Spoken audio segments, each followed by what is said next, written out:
Hello అండి, అందరికీ నమస్తే. చాలా రోజుల తర్వాత మేము వాకింగ్ అని బయటకు వచ్చామండి. ఇక్కడ వాకింగ్ చేయడానికి చాలా బాగుంటుందండి. ఈ ఏరియా డిస్టర్బెన్స్ ఉండదండి, మనకు చాలా కన్వీనియంట్గా ఉంటుంది.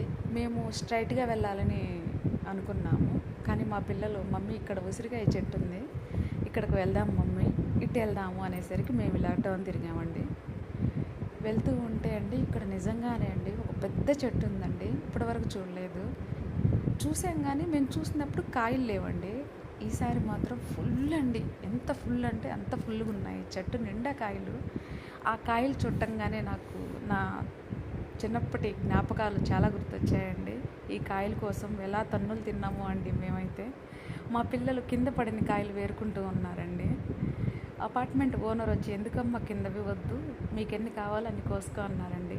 మా పిల్లలు గమ్ముంటారా, అదే చెప్పిందే తడు అన్నట్టుగా కాయలు కోసేసారండి.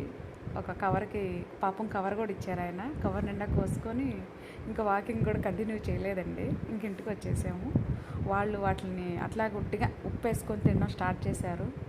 ఇంకా కాయలు ఎక్కువ ఉన్నాయి కదా అనేసి నేను ఉసిరికాయ జామ్ తయారు చేద్దామనేసి నేను వాటిని బాగా ఫ్రెష్గా కడిగి నీట్గా కడిగి తుడుచుకున్నానండి. తుడుచుకొని మామూలుగా అయితే ఒక కప్పుకి హాఫ్ కప్పు షుగర్ సరిపోతుందండి. నాకు ఇక్కడ 4 కప్పులు వచ్చాయి. 4 కప్పులకు నాకు 2 కప్పులు షుగర్ పడిందండి. ఒక వెడల్పాటి బాండిల్లో వేసుకొని స్టవ్ మీద ఇలా కలబెట్టుకుంటూ ఉండాలండి. వాటర్ అయితే అస్సలు పోయకూడదు. ఉసిరికాయలో ఉన్న పులుపు చక్కెరలోకి రిలీజ్ అయిపోయి మనకు చక్కెర అంతా బాగా కరిగిపోతుందండి. చాలా బాగా కరిగిపోతుంది, మొత్తం కరిగిపోతుందండి. ఇప్పుడు చూడండి, కరిగిపోయింది కదా, ఇలా కరిగిపోతుంది. అప్పుడు మనం తిప్పుకుంటూ ఉండాలండి, లేదంటే కొంచెం బాగుండదు. చూడండి, కలర్ చాలా బాగుంది కదా. ఇప్పుడు కొంచెం మనం గెంటితో ఇలాగా వేస్తున్నప్పుడు మనకు పాకం రెడీ అయిందా లేదా అనేది తెలిసిపోతుందండి. మనం ఇలాగా చూసుకుంటూ ఉండాలి. కలర్ అనేది చేంజ్ అయిపోతుందండి.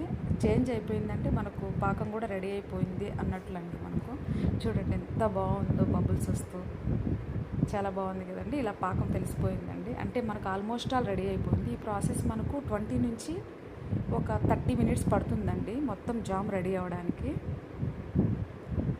తర్వాత గ్యాస్ ఆఫ్ చేసుకొని ఫ్యాన్ కింద 2 మినిట్స్ ఆరబెట్టుకొని ఒక గ్లాసు కంటైనర్ తీసుకొని దాంట్లో స్టోర్ చేసుకోవాలండి. బయట అయితే 2 మంత్స్ ఉంటుంది నిల్వ, కానీ మనం ఫ్రిడ్జ్లో స్టోర్ చేసుకుంటే 1 ఇయర్ దాకా మనకు స్టోర్ అవుతుందండి.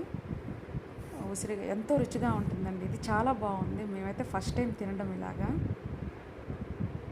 ఈ వీడియో మీకు నచ్చినట్లయితే లైక్ చేసి సబ్స్క్రైబ్ చేసుకోండి. Thank you.